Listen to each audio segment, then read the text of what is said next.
Hello everybody, I'm Pete Alonso. No, I'm just kidding. It's me, Milo, and you're watching Trading Cards, where we talk about making trades and making deals, and boy have I got a story for you.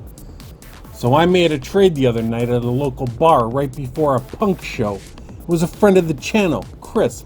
Might have heard of him.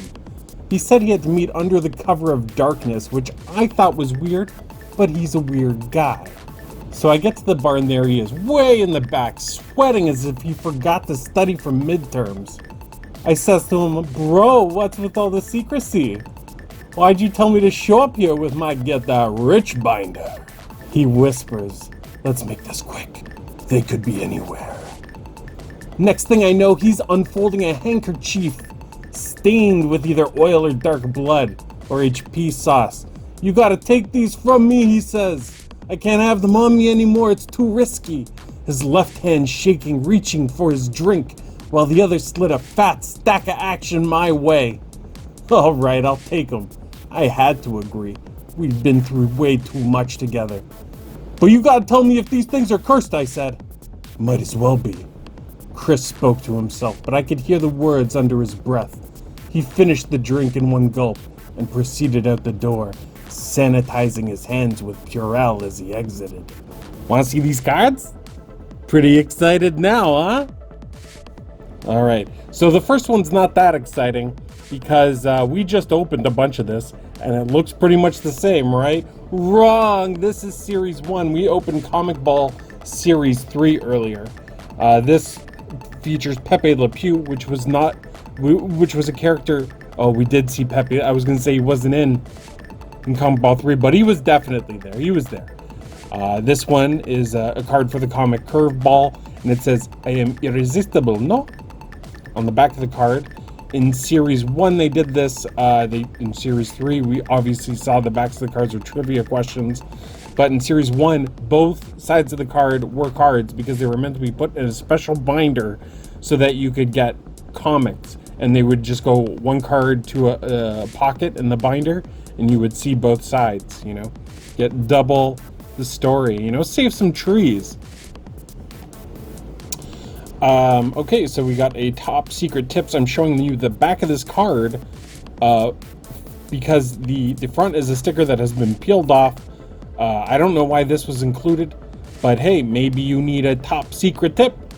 Legend of Zelda object shortcuts continued from last tip card. Shortcuts will be very convenient once you learn to choose the right ones. What a tip, huh? Take a shorter route if it's shorter. Oh man. So if you want a card that tells you to refer to another card that you don't have, sticker peeled off, this is Garbujo. But you know, going once, going twice. Any offer's a good offer, you know what I'm saying? And now what do we got here? We got, this is a game. I don't know what game it is, but this is the card normal. So this is the normal card. The special cards, I guess he kept, or they weren't as cursed or something.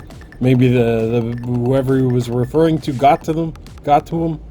Well, this card is for a game called Jihad. It's a Deckmaster game, the only other Deckmaster game I've seen other than the one that shall not be named. But normal. This is actually kind of a fun card, if seeing Deckmaster isn't triggering. Star Trek: The Next Generation trivia USS. This is just from like Trivial Pursuit or something. This is a Trivial Pursuit card. He had themed Star Trek Trivial Pursuit. I don't know why he needed to get rid of these. I'm not going to go through it because, well, you know what? At least the answers to the questions are on the same card. You know, some sets don't do that. Oh, we got Star Wars. This is a big card. It could be worse. Oh, we're getting more of the story here. Getting more of the story. It could be worse. You know, that's a good way to look at things, especially now, huh? Nimoniadan, Trade Federation pilot. Oh, I remember this guy. These Federation types are cowards. The negotiations will be short. That's Qui-Gon. That was my impression of Liam Neeson. Then we have Pro Set Superstars music cards. Ooh, I remember these. So this is Tone Lock. Tone Lock. I have a feeling I know who Tone Lock is, but you know, these cards were loose. I should have looked this guy up beforehand. Here's one band I don't need to look up. It's Motorhead. They did that song, The Ace of Spades. Oh, the Ace of Spades. That's Lemmy, and his face is cut off by the logo for Superstars there. I know Lemmy from his work in Romeo and Juliet as the narrator. Not a huge fan of the music, but I did like Lemmy in the Troma movies. R.I.P. R.I.P. Guar. Now this is a funny card because prior to receiving these cards, my good friend Card Corner had mentioned to me that if I had ever found the Pro Set Superstars music card for Guar, to let him know because he was interested in it. So we'll put that one right there. Also, you just showed me, you just revealed your full hand. You got no, I know you need this. I'm gonna extract every last penny. I'm just kidding, I don't trade like that. You will probably get this for free. All right, now we have Val Venus from the WWE. So this guy was a wrestler, and his gimmick was that he was in an adult film star, and I'm not talking about dramedies, you know what I'm saying? It's from SmackDown. And then we have China. So this is China, another RIP. She was the 8th wonder of the world, you know. Yeah, she is for trade. Wow, double the action. We got China, and then we got Triple H, who I guess is he like the president of the WWE now or something? He's taking full creative control after Vinnie Mac. And then we have, this is a Boris Vallejo card. I don't know if that's how you pronounce the name or not. But the artwork on these cards can't be matched. I don't think I've ever, since these cards, ever seen, Magic's come close, but I don't think I've ever seen anything as beautiful as the Boris Vallejo set. Sets, probably. He did more than one.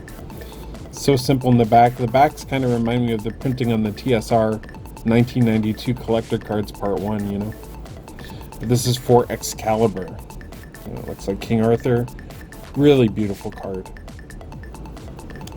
And then here's another one. It's called Shock Put. I've already looked at the back of this one. But this is how they're doing it in the future. This is Shock Put in the future. I could see it. I could see that how we're gonna get there, you know. Everything is coming up. Boris Vallejo. Shot put. It's a calendar picture. And look at that cat in the back too. That's a nice looking card, front and back.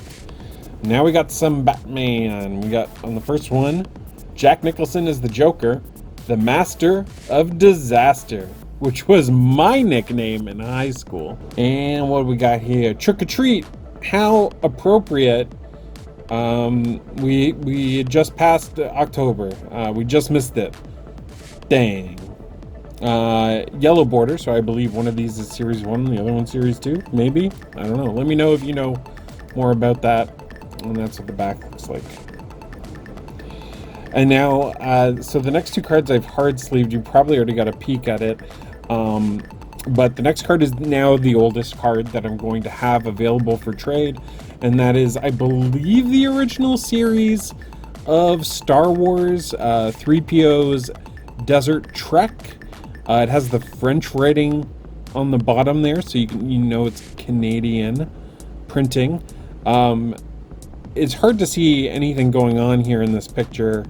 The card itself doesn't look that great, but it is an original Star Wars card. And another interesting thing about it is that it is card number 69. Nice. And you get a whole novel in the back here. They actually tell you the full story of Star Wars on the back of every card. No, it's just a little bit longer because they have the French as well as the English. Um, so actor's profile 8 of 11. So this is the actor's profile is on James Earl Jones and Dave Prowse. It's mostly on Dave Prowse, but that's a neat one. That's a neat back of the card. All right, and now the final card, the one I was most excited about in the trade. It is this, the Projection of Jor-El, card number 71 in the first Superman series. I'm not especially connected to Superman or anything, but I think it's cool that it's a card of Marlon Brando. And I really love that it's like just his face and black space here. I think it's a very cool looking card, interesting card. And then the back is very colorful. Superman the movie facts about Christopher Reeve. And if you trade me for it, you can read that fact yourself, because these are all available for trade. Thank you so much, Chris. I hope whatever trouble you have found yourself in, you find yourself out of. Take care, everybody. Bye-bye.